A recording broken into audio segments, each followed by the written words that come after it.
तो बच्चों कैसे हैं आप सब। बहुत बहुत स्वागत है आपका आज की इस वीडियो में। आज की इस वीडियो में हम लोग देखने वाले हैं क्लास 12th का जो आपका हिस्ट्री सब्जेक्ट है, हिंदी में बोले तो इतिहास जो आपका विषय है, तो इसका एक इम्पॉर्टेंट पेपर देखने वाले हैं हम लोग बच्चों। चाहे आप इसको सैंपल पेपर समझ लीजिए या प्रैक्टिस पेपर समझ लीजिए। आपको तो पता ही होगा हम लोग एक सीरीज चला रहे हैं, जिस सीरीज के अंदर हम लोग आपको सैंपल पेपर कह लीजिए या प्रैक्टिस पेपर कह लीजिए देने का प्रयास करते हैं, जो कि आपका जो टर्म 2 का एग्जाम होने वाला है 10 जून को। जी हाँ बच्चों, 10 जून 2022 को जो आपका हिस्ट्री सब्जेक्ट यानी कि इतिहास का जो आपका टर्म 2 का पेपर होने वाला है, उसके लिए ये हम लोग आपको सीरीज के अंदर पेपर्स देने का प्रयास कर रहे हैं, जो कि आपको बहुत ज्यादा मदद करेगा आपके टर्म 2 के अंदर। ठीक है, तो आपको बताना चाहूंगा बच्चों, ये जो मैं आपको वीडियो बना करके दे रहा हूँ, इस वीडियो के अंदर मैं पेपर नंबर 5 डिस्कस करूंगा।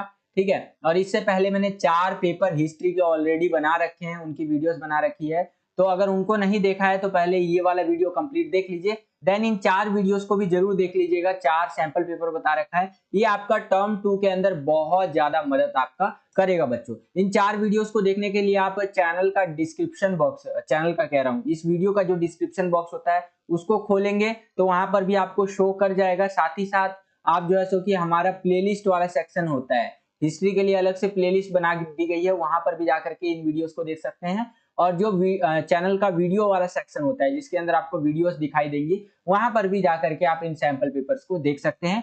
बहुत ज्यादा मदद करेगा बच्चों आपको टर्म 2 के अंदर। ठीक है, तो चलिए वीडियो को शुरू करते हैं। देखिए, हिंदी में इसको इतिहास बोलते हैं और इंग्लिश में बोलते हैं हिस्ट्री। इसका सब्जेक्ट कोड होता है 027 यानी कि 027। ठीक है, और जो आपका हिस्ट्री का पेपर होगा 10 तारीख को, ये होगा आपका 2 घंटे का, और हिस्ट्री का पेपर आएगा आपका 40 नंबर का। अगर मैं बात करूं कि आपका बोर्ड का पेपर कैसा आएगा, तो बिल्कुल शॉर्ट में दिखा देता हूं। इस तरह से आएगा आपका बोर्ड का पेपर। यहाँ पर आप देख सकते हैं, ये सीरीज लिखी हुई रहेगी बच्चों, यहाँ पर आपका सेट लिखा हुआ रहेगा। आपको जो टर्म 2 का पेपर मिलेगा, ये 4 सेट के अंदर, 1 से लेकर के 4 सेट के अंदर कोई सा भी आपको क्वेश्चन पेपर मिल सकता है हिस्ट्री का। हमने चारों सेट ऑलरेडी करवा दिए हैं और ये हमारा अब नया सीरीज में चलेगा। इस नए सीरीज के 4 सेट करवाएंगे। इस सीरीज का सेट नंबर 1 मैं आपको करवा रहा हूँ। ठीक है, और पेपर में आप देखेंगे तो ये एक यूनिक आपको कोड नंबर लिखा हुआ देखने को मिलेगा। अगर मैं नीचे चलूं और आपसे सामान्य निर्देश की बात करूं, बिल्कुल शॉर्ट में समझा देता हूं। सामान्य निर्देश, सामान्य निर्देश में यही बताया गया है बेसिकली कि ये जो आपका हिस्ट्री का पेपर होगा, इसके अंदर आपको 4 सेक्शंस यानी कि 4 खंडों में विभाजित आपको देखने को मिलेगा। हिस्ट्री का पेपर 4 सेक्शंस के अंदर रहेगा आपका। सेक्शन आपका ए रहेगा, सेक्शन बी रहेगा, आपका सेक्शन सी रहेगा और सेक्शन डी रहेगा। ये टोटल 4 सेक्शंस के अंदर हिस्ट्री का पेपर आएगा आपका। सारे ही क्वेश्चंस करने होंगे आपको, और सारे क्वेश्चंस के अंदर आपको अथवा वाले क्वेश्चंस यानी कि चॉइस वाले क्वेश्चंस भी देखने को मिलेंगे, तो ये आपके लिए एक प्लस पॉइंट रहेगा। साथ ही साथ बताया गया है कि सेक्शन ए के अंदर आपसे 3-3 नंबर वाले क्वेश्चंस पूछे जाएंगे, जिनका आंसर आपको 80 शब्दों में देना है बच्चों। नीचे अगर मैं बात करूं सेक्शन बी की, तो सेक्शन बी में आपसे 6 नंबर वाले क्वेश्चंस पूछे जाएंगे। इनका आंसर आपको 150 टू 200 वर्ड्स यानी कि 150 से 200 शब्दों में आंसर इसका देना है 6 नंबर वाले क्वेश्चंस का। अगर मैं और नीचे चलूं तो यहाँ पर सेक्शन सी के बारे में बता रखा है। इसके अंदर आपसे स्रोत आधारित, केस आधारित प्रश्न पूछे जाएंगे, 4 नंबर वाले क्वेश्चंस होंगे। ठीक है, तो इस तरह से रहेगा। और नीचे बताया गया है सेक्शन डी के बारे में कि इसके अंदर क्वेश्चन नंबर जो 10 रहेगा, ये हमारा सेक्शन डी के अंदर आएगा, और इसके अंदर 2 नंबर का आपका मैप वाला क्वेश्चन यानी मानचित्र आधारित प्रश्न जो होते हैं वो पूछे जाएंगे। अगर नीचे चले तो यहाँ पर और बेसिक बातें कुछ है, जिनको अगर आप पढ़ना चाहते हैं तो पढ़ सकते हैं। मैं डायरेक्ट और नीचे चलता हूँ और आपको यही सेम चीज इंग्लिश में दिखाता हूँ। देखिए, सामान्य निर्देश को इंग्लिश में जनरल इंस्ट्रक्शंस बोलते हैं। ठीक है, जो कि आपको मैंने बता दिया है। अगर आप इसको पढ़ना चाहते हैं तो पढ़ सकते हैं और समझ सकते हैं इंग्लिश मीडियम वाले बच्चे। साथ ही साथ एक और चीज मैं आपको बता देना चाहूंगा बच्चों, कि ये जो वीडियो है ये हिंदी मीडियम वाले बच्चों के लिए भी बेनिफिशियल है, प्लस में इंग्लिश मीडियम वाले बच्चों के लिए भी बेनिफिशियल है। हिंदी मीडियम में मैं आपको समझा दूंगा, और इंग्लिश मीडियम में जो उसका ट्रांसलेशन होता है क्वेश्चन का, कि किस तरह से क्वेश्चन आएगा और किस तरह से आपको आंसर लिखना है, वो सारी चीजें आपको मैं दिखा दूंगा। ठीक है, तो दोनों ही मीडियम के बच्चे इस वीडियो को पूरा जरूर देखिएगा, आपको बहुत ज्यादा मदद करेगा। तो ये कुछ बेसिक बातें थी हिस्ट्री का जो आपका पेपर होने वाला है टर्म 2 का 10 तारीख को, उससे संबंधित आपको इतना चीज पता होना चाहिए। चलिए अब हम अपने पेपर की ओर चलते हैं। हम लोग आ गए हैं बच्चों सेक्शन ए के अंदर, जिसको हिंदी में आप खंड क भी बोलते हैं। इस सेक्शन के अंदर हमसे शॉर्ट आंसर टाइप क्वेश्चन पूछे जाएंगे। बोले तो 3 नंबर वाले क्वेश्चन, 3 मार्क्स वाले जो क्वेश्चन होते हैं वो पूछे जाएंगे, जैसा कि मैंने आपको पहले ही बताया था। और इनका आंसर जो आपको लिखना है 80 शब्दों के अंदर लिखना है। ध्यान रखिएगा कितने शब्दों में, 80 शब्दों में कम से कम लिखना है बच्चों। ठीक है, नीचे चलते हैं। 3 नंबर में हमारा पहला क्वेश्चन जो पूछ रहा है हमसे सेक्शन ए के अंदर, वो पूछ रहा है कि 1857 में विद्रोहियों ने एकता की कल्पना को किस प्रकार साकार किया।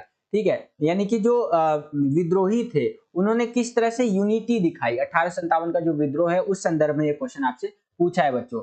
अगर आंसर की बात करें कि कैसे आंसर आपको लिखना है, तो ऐसे आंसर लिखना है कि घोषणाओं द्वारा सभी लोगों से बिना जाति धर्म या इसके भेदभाव किए विद्रोह का आह्वान किया गया। यानी कि जो भी 1857 का जो विद्रोह हो रहा था उसके संदर्भ में जो भी घोषणाएं की जाती थी, जो भी अनाउंसमेंट की जाती थी, उसके अंदर किसी भी जाति किसी भी धर्म को नहीं देखा जाता था। आप हिंदू है, मुस्लिम है, सिख है, ईसाई है, पादरी है, कोई से भी धर्म के हैं, ठीक है, तो आपको एक ही घोषणा के अंदर सारी चीजें बता दी जाती थी और सभी धर्मों का सम्मान किया जाता था। साथ ही साथ बताया गया है कि जो मुस्लिम राजकुमारों या नवाब लोग जो हुआ करते थे ना, उन लोगों के द्वारा जो घोषणाएं की गई थी उसमें हिंदू धर्म के जो भावनाएं होती है ना उनका विशेष ख्याल रखा गया था। ठीक है, उसके बाद बताया गया एकता को स्थापित करने के लिए कि इस विद्रोह को एक ऐसे युद्ध के रूप में प्रस्तुत किया गया जिसमें हिंदू और मुसलमानों दोनों को समान लाभ और हानि होगी। यानी कि बोला भाई कि अगर हम लोग ब्रिटिश लोगों से जीतते हैं तो आपको भी उतना ही बेनिफिट होगा जितना हम लोगों को हो रहा है, अगर हम लोग हारते हैं तो आपको भी लॉस होगा। ठीक है, तो इस प्रकार से 1857 का जो विद्रोह था उसमें एकता की कल्पना को साकार किया गया था। ठीक है, वही वाला क्वेश्चन है बेसिकली, मैंने पहले भी डिस्कस किया है कि किस प्रकार 1857 के विद्रोह के संदर्भ में किस प्रकार से सभी समाज के वर्गों के अंदर एकता को स्थापित किया गया, उसी क्वेश्चन को घुमा करके पूछा है आपसे। ठीक है, तो यहाँ पर इस तरह से आंसर आपको लिखना है। सेम क्वेश्चन अगर इंग्लिश मीडियम में आएगा तो यहाँ पर आप देख सकते हैं अपनी स्क्रीन पर कि इस तरह से आएगा, ये आपकी स्क्रीन पर दिख रहा होगा, यूनिटी किस प्रकार से बैठाई 1857 के विद्रोह में, आपको बताना है। जो आंसर लिखना है इंग्लिश मीडियम में, यहाँ पर आप देख सकते हैं इस प्रकार से आपको अपना आंसर लिखना है बच्चों। इंग्लिश मीडियम वाले बच्चे वीडियो को पॉज करके पूरा आंसर रीड आउट कर लीजिए कि किस प्रकार से आपको आंसर अपना लिखना है। ठीक है, चलिए आगे चलते हैं, अगला क्वेश्चन देखते हैं बच्चों। अगला क्वेश्चन है हमारा दूसरा क्वेश्चन कि 18वीं शताब्दी के दौरान बंगाल के जमींदारों की सत्ता को ईस्ट इंडिया कंपनी द्वारा नियंत्रित किया गया था, ये स्पष्ट कीजिए। ठीक है, 18वीं शताब्दी के दौरान की बात बता रहा है कि उस टाइम पे जो बंगाल के जमींदार हुआ करते थे ना, उनकी सत्ता जो थी उनको ईस्ट इंडिया कंपनी द्वारा अपने कंट्रोल में लाया गया। ठीक है, कि उसको स्पष्ट करना है। तो देखिए कैसे कंट्रोल में लाया गया, जमींदारों की सैन्य टुकड़ियों को भंग कर दिया गया।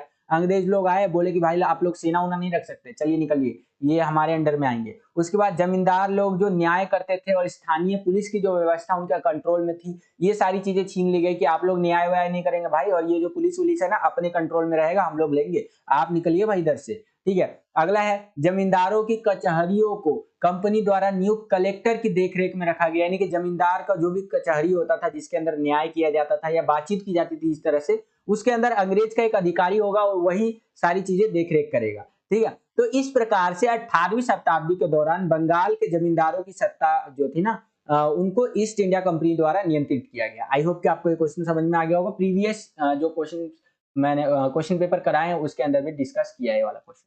ठीक है, काफी इंपॉर्टेंट क्वेश्चंस करवा रहा हूं बच्चों, ध्यान रखिएगा। फिलहाल तो आप इंग्लिश मीडियम में देखिए इस तरह से क्वेश्चन आएगा और इस तरह से आपको आंसर लिखना है। साथ ही साथ एक चीज और बता देता हूं कि ये जो वीडियो है इसके अंदर जितने भी क्वेश्चन और आंसर मैं आपको बता रहा हूँ ये सारे प्रीवियस ईयर में आए हुए हैं। ये मत सोचिएगा कि सर अपनी तरफ से बना बना के दे रहे, नहीं भाई, ये सारे प्रीवियस ईयर के क्वेश्चन ही है, ध्यान रखिएगा, वहीं से उठाए गए हैं। तो बिल्कुल बहुत ज्यादा चांसेस है कि इनमें से क्वेश्चन आपका आएगा ही आएगा, क्योंकि लिमिटेड चैप्टर्स आ रहे हैं। ठीक है, तो उन चैप्टर्स में से यही क्वेश्चन मोस्टली पूछे जाते हैं हर बारी। तो जो भी क्वेश्चन हमारे द्वारा आपको करवाया जा रहा है उनको बिल्कुल ध्यान से करिए, ठीक है, और समझिए कि किस तरह से आपको इसका आंसर लिखना है बच्चों। ठीक है, और एक चीज और बोलना चाहूंगा कि वीडियो बनाने में बहुत मेहनत लगता है बच्चों, ये क्वेश्चंस को इकट्ठा करने में, साथ साथ आंसर देने में आपको। ठीक है, एक तरह से बनी बनाई खिचड़ी हम आपको प्रोवाइड करवा रहे हैं। तो इतनी मेहनत को अगर आप अप्रिशिएट करना चाहते हैं तो वीडियो को लाइक जरूर कीजिएगा बच्चों। वीडियो को जितना ज्यादा आप लाइक करेंगे उतना ज्यादा हमारा मोटिवेशन बढ़ता है और वीडियोस को बनाने के लिए। तो दबा के लाइक करो भाई, हमारा जो मोटिवेशन का लेवल है उसको अप करो, मोटिवेशन बढ़ाओ, अप्रिशिएट करो, लाइक करो वीडियो को। ठीक है, आगे चलते हैं। इसी क्वेश्चन के अंदर दूसरे में ही आपको एक अथवा देखने को मिल जाएगा, यानी कि अगर आपको ऊपर वाला क्वेश्चन नहीं आता है तो ये नीचे वाला क्वेश्चन आप अटेम्प्ट कर सकते हैं। तो इसके अथवा में देखिए क्या क्वेश्चन पूछा है यहाँ पर कि 1770 और 1780 के दशक में ब्रिटिश अधिकारियों का राजमहल के पहाड़ियों के प्रति रवैये का विश्लेषण करना है आपको। यानी कि इसका इंग्लिश वर्जन अगर मैं आपको दिखाने का प्रयास करूं, इंग्लिश में क्वेश्चन कैसा आता है, तो एनालाइज करना है आपको attitude of the British officials towards the hills of the places in the 70s and 70-80s। ठीक है, तो उस टाइम पे 1770 से लेकर 1780 के दशक की अगर हम लोग बात करें, तो उस टाइम पे ब्रिटिश लोग जो थे ना, उनके अधिकारियों का रवैया कैसा था जो राजमहल के पहाड़ियों के प्रति, ठीक है, वहां के लोगों के प्रति। तो यहाँ पर इस तरह से है कि 1770 के दशक में ब्रिटिश अधिकारियों द्वारा पहाड़ियों को निर्मूल कर देने की क्रूर नीति अपनाई गई, पहाड़ियों का शिकार और संहार किया गया। ठीक है, ज्यादा से ज्यादा जो पहाड़ी लोग थे और वहां की चीजें जो थी बिल्कुल बर्बाद करने की नीति अपनाई गई थी इनके द्वारा, इनके प्रति। ठीक है, 1780 के दशक में भागलपुर के कलेक्टर आगस्तक क्लीवलैंड द्वारा शांति स्थापना का प्रस्ताव रखा गया। शांति स्थापना की नीति के तहत पहाड़ियां मुखियाओं को वार्षिक भत्ता दिया जाने लगा।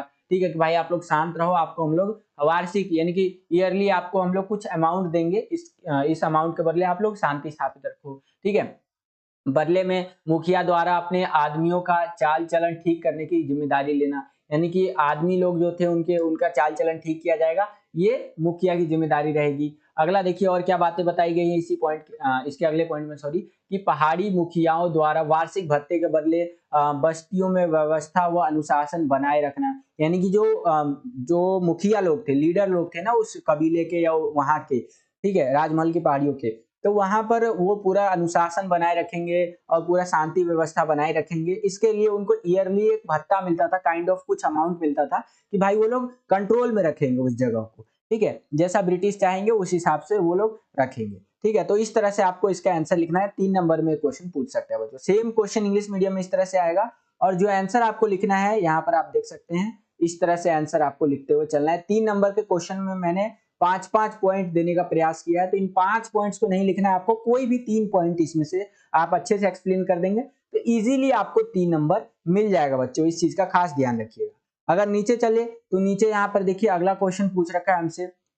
अगला क्वेश्चन देखिए क्या पूछा है यहाँ पर, तीसरा क्वेश्चन है कि अवध के अधिग्रहण से सिर्फ नवाब की ही गद्दी नहीं छीनी थी बल्कि इलाके के तालुकदारों को भी लाचार कर दिया गया था, स्पष्ट करना है। तो देखिए अवध जो था वो तो ब्रिटिश लोगों को हर बात मानता था, लेकिन फिर भी उसका अधिग्रहण कर लिया गया।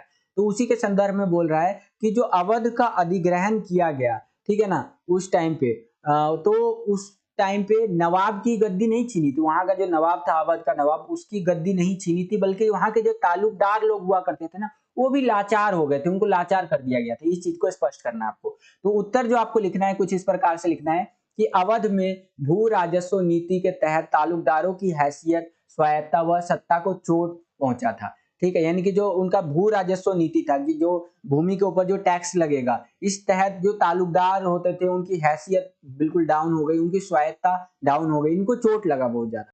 अगला पॉइंट है कि 1856 में एक मुश्त बंदोबस्त नाम से भू राजस्व व्यवस्था अवध में लागू की गई।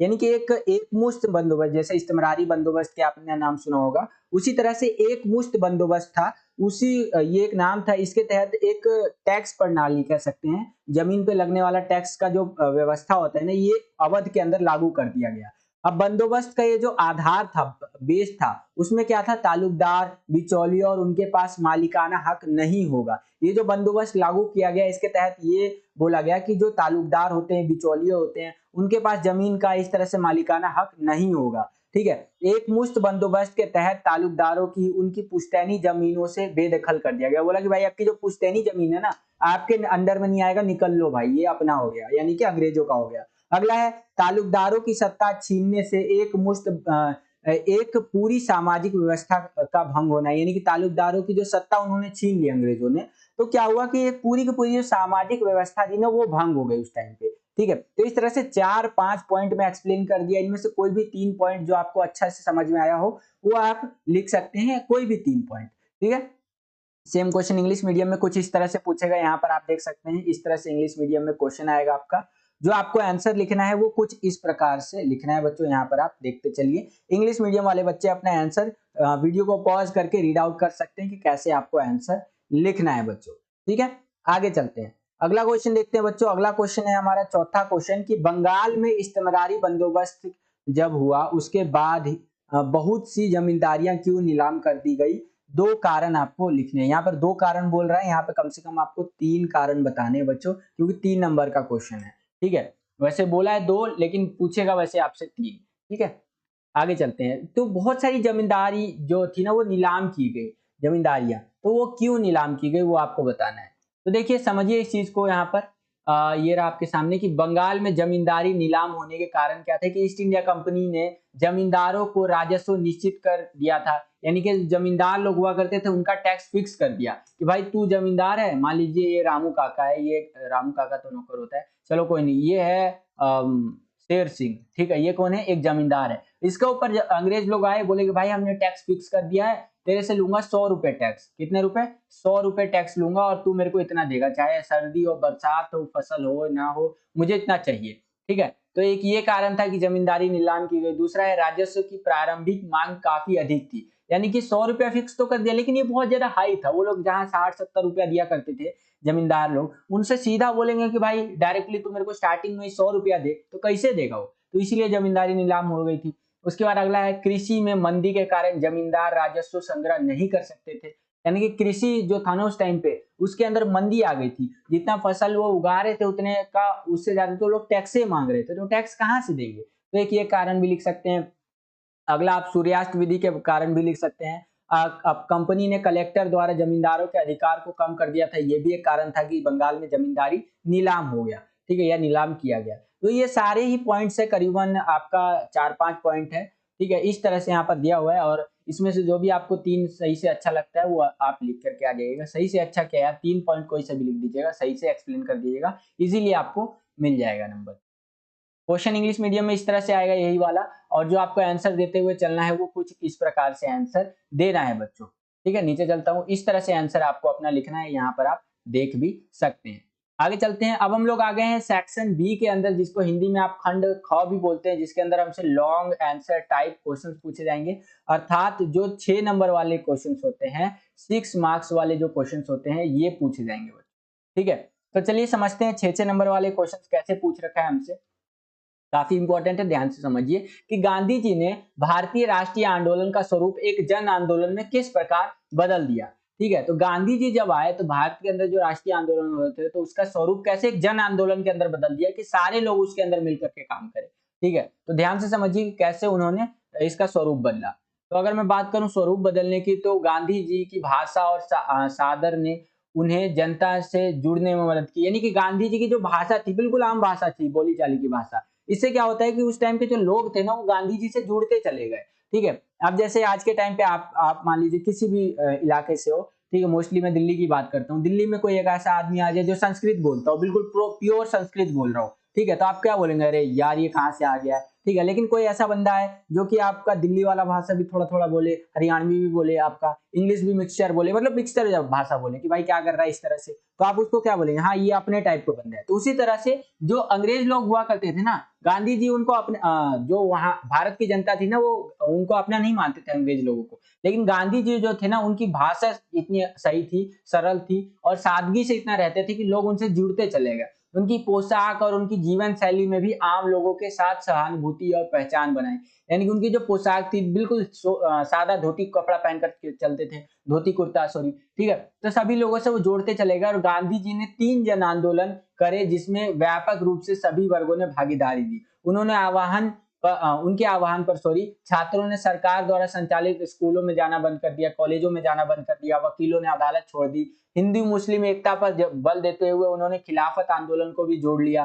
ठीक है, असहयोग आंदोलन के अंदर। उसके बाद अगला है, उन्होंने स्वशासन की अवधारणा को भी बढ़ावा दिया और सत्याग्रह को लोकप्रिय बनाया कि बोला भाई कोई भी दिक्कत हो तो सत्याग्रह करो। उन्होंने अहिंसा को लोकप्रिय बनाया, उन्होंने स्वदेशी पर ज्यादा जोर दिया और बहिष्कार उसका किया, जो बाहर की चीजें होती है ना उनका बहिष्कार किया।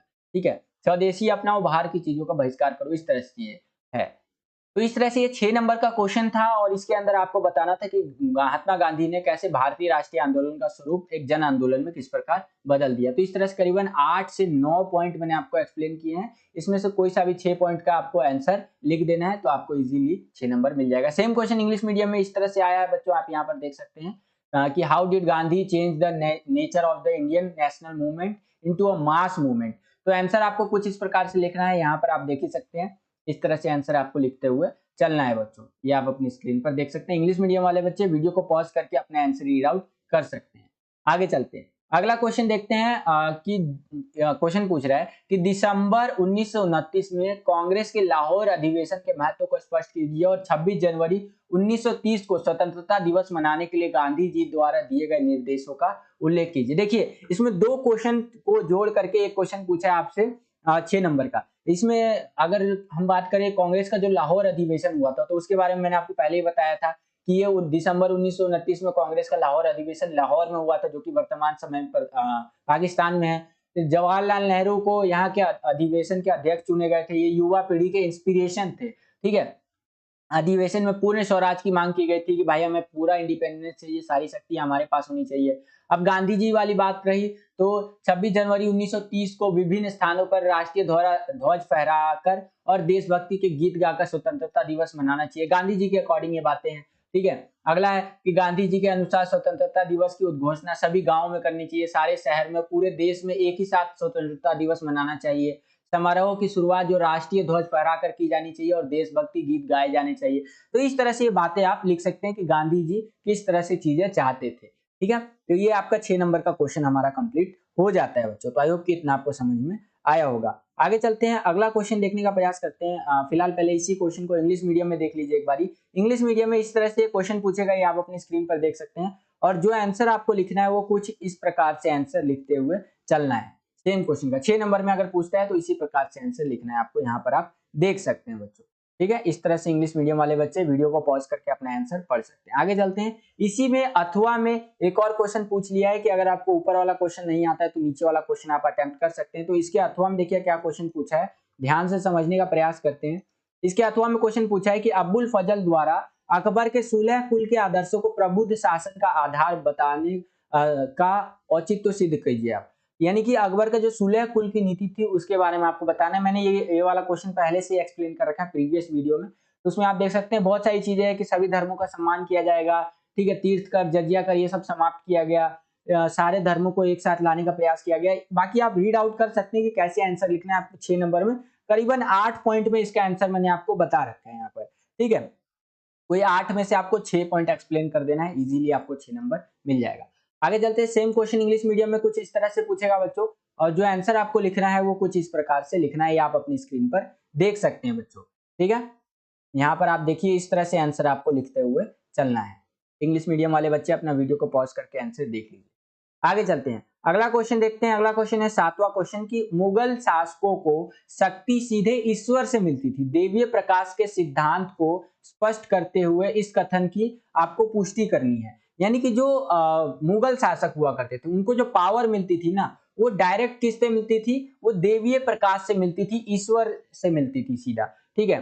तो इस चीज को आपको स्पष्ट करना है। तो देखिए मुगलों के राजत्व सिद्धांत को अबुल फजल ने सबसे ऊंचे स्थान पर रखा था। देवीय प्रकाश जो होता था ना, पीढ़ी दर पीढ़ी चलता रहता था, और मुगल लोग ना अपने आप को देवीय प्रकाश दिखाते थे कि भाई मेरे ऊपर ईश्वर की कृपा है और मुझे पावर सीधा ईश्वर से मिल रहा है, तो जो बात मैं बोल रहा हूँ उसको मानते चलो, ठीक है। तो इसी तरह से ले दे करके आपको इसका आंसर लिखना है, यहाँ पर आप आंसर देख भी सकते हैं बच्चों। 6 नंबर में क्वेश्चन काफी बार पूछा है प्रीवियस ईयरली, अगर आप क्वेश्चन पेपर उठाकर देखेंगे तो आपसे पूछ सकता है, ध्यान रखिएगा। सेम क्वेश्चन इंग्लिश मीडियम में कुछ इस तरह से आएगा, यहाँ पर आप देख सकते हैं। जो आपको आंसर लिखना है वो कुछ इस प्रकार से लिखते हुए चलना है बच्चों, ये आप अपनी स्क्रीन पर देख सकते हैं इस तरह, ठीक है।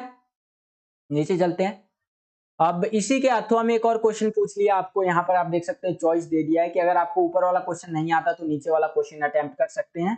तो इसके अथवा में देखिए क्या क्वेश्चन पूछा है, उसको समझने का प्रयास करते हैं। इसके अथवा में पूछा है कि असहयोग आंदोलन ने गांधी जी को एक राष्ट्रीय नेता किस प्रकार बनाया, स्पष्ट कीजिए। देखिए यहाँ पर स्पेशली कैटेगराइज करके आपका असहयोग आंदोलन जो होता है ना, नॉन कोऑपरेशन मूवमेंट टाइप का जो होता है, उसके बारे में पूछ रखा है कि किस प्रकार गांधी जी को असहयोग आंदोलन ने एक राष्ट्रीय नेता बना करके उभारा है। तो देखिए क्या हुआ था, सहयोग आंदोलन मतलब यही होता है असहयोग आंदोलन का कि चीजों का सहयोग मत करो, अंग्रेजों का सहयोग मत करो, कुछ टाइम में वो भारत छोड़ के चले जाएंगे। उसी तरह से रोलेक्ट एक्ट देखने को मिला, जलियांवाला बाग हत्याकांड देखने को मिला। तो इसका विरोध करने के लिए लोगों का नेतृत्व किया गांधी जी ने, ठीक है।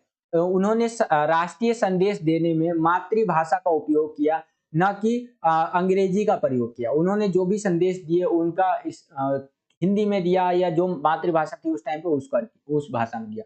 उन्होंने असहयोग आंदोलन में खिलाफत आंदोलन को मिला लिया और इसमें स्वराज की मांग की गई कि भाई हमें कंप्लीट पूरा इंडिपेंडेंस चाहिए। सभी को अंग्रेजी सरकार के साथ ऐच्छिक संबंधों का परित्याग करना चाहिए। जो भी संबंध है आपको छोड़ दो भाई, अंग्रेजी सरकार हटो, बायकॉट करो। वह आत्मानुशासन और परित्याग के द्वारा लोगों के नेता बने, यानी कि पूरा एकदम अनुशासन के अनुसार चलते थे और परित्याग किया करते थे। ठीक है, उन्होंने चरखे द्वारा बहुत सारी सिद्धांत को बढ़ावा दिया। ठीक है, उसके बाद और भी बहुत सारी बातें यहाँ पर लिखी हुई है जिसको आप रीड आउट कर सकते हैं। 6 नंबर का क्वेश्चन है, आपको कोई भी इनमें से 6 पॉइंट को एक्सप्लेन करके लिख देंगे तो इजीली आपको 6 नंबर मिल जाएगा बच्चों।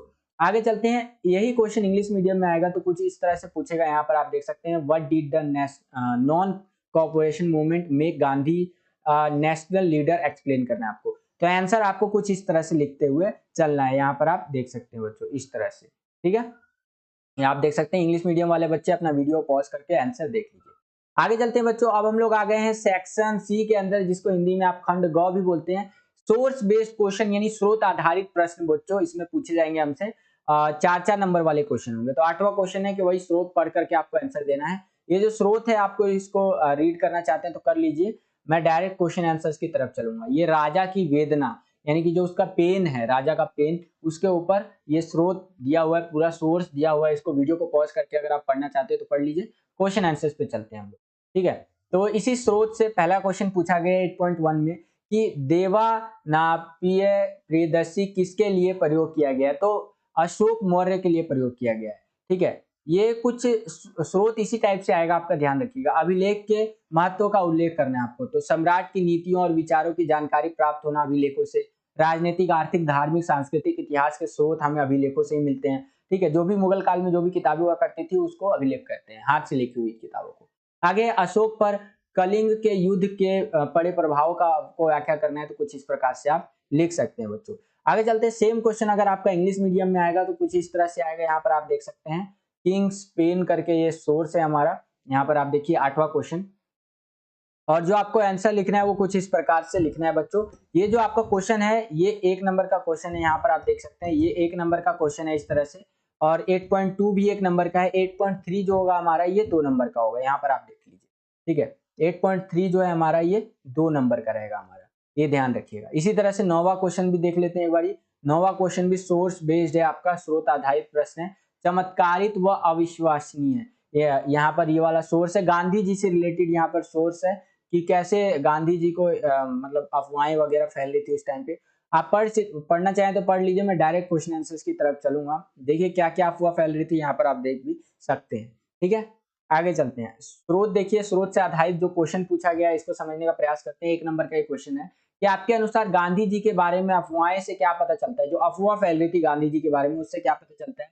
तो लोग गांधी जी को ईश्वर के अवतार के रूप में देखते थे जो उनके दुखों को हरने के लिए आया है। ठीक है, तो ये पता चलता है 1 नंबर में, इस तरह से लिख सकते हैं। अगला क्वेश्चन भी 1 नंबर का है कि किसान महात्मा गांधी को किस तरह से देखते थे? तो किसान महात्मा गांधी को एक उद्धारक यानी कि जो उद्धार करने वाला होता है ना उसके रूप में देखते थे, जो उनके लिए उनको उनका हक दिलवाएगा। तो इस तरह से 1 नंबर का क्वेश्चन आपको एक्सप्लेन कर देना है। ये क्वेश्चन 9.3 में 2 नंबर का है कि गांधी जी की चमत्कारिक शक्तियों के बारे में फैली किसी एक अफवाह का वर्णन करना है। तो देखिए आजमगढ़ का एक किसान ने कहा कि वह महात्मा गांधी जी की प्रामाणिकता में तब विश्वास करेगा जब उसके खेत में लगाए गए गेहूं तिल में बदल जाएगा, और अगले दिन उसका खेत का गेहूं क्या हो गया? तिल में बदल गया। ठीक है, ये लोग पगला गए थे बेसिकली, कोई तिल में नहीं बदला था, ये सिर्फ एक अफवाह थी। तो ये एक अफवाह के बारे में आपको एक्सप्लेन कर देना है। काफी सारी अफवाहें थी गांधी जी के बारे में उस टाइम पे फैल रही थी। ठीक है, तो उसके बारे में आप अपनी एनसीईआरटी में देखिएगा तो आपको मिल जाएगा। सेम क्वेश्चन इंग्लिश मीडियम में आएगा तो कुछ इस तरह से आएगा, आप यहाँ पर देख सकते हैं, अमेजिंग एंड अनबिलीवेबल। ठीक है, जिसके ऊपर बिलीव नहीं कर सकते हैं। तो इस तरह से यहाँ पर आप देख सकते हैं, इस तरह से इंग्लिश मीडियम में आपका क्वेश्चन है, सोर्स बेस्ड क्वेश्चन। और किस तरह से आपको आंसर लिखना है वो भी आपको मैं दिखा देता हूँ, और क्वेश्चन किस तरह से आएगा इंग्लिश मीडियम में। इस तरह से क्वेश्चन पूछे जाएंगे कि what do you think that rumours about Gandhi ji rivals. ठीक है, इस तरह से करके जो भी रूमर्स फैल रहे थे यहाँ पर आप देख सकते हैं। तो उसके बाद 9.2 में भी देख सकते हैं किस तरह से क्वेश्चन पूछा है यहाँ पर आपका, और किस तरह से आंसर आपको लिखना है बच्चों। आगे चलें तो 9.3 में देखिए इस तरह से ये क्वेश्चन है आपका और किस तरह से आपको आंसर लिखना है ये आप अपनी स्क्रीन पर देख सकते हैं बच्चों। उसके आगे चलते हैं। अब हम लोग आ गए हैं सेक्शन डी के अंदर, जिसको हिंदी में आप खंड घ भी बोलते हैं। मैप से रिलेटेड क्वेश्चन इस सेक्शन के अंदर पूछे जाएंगे।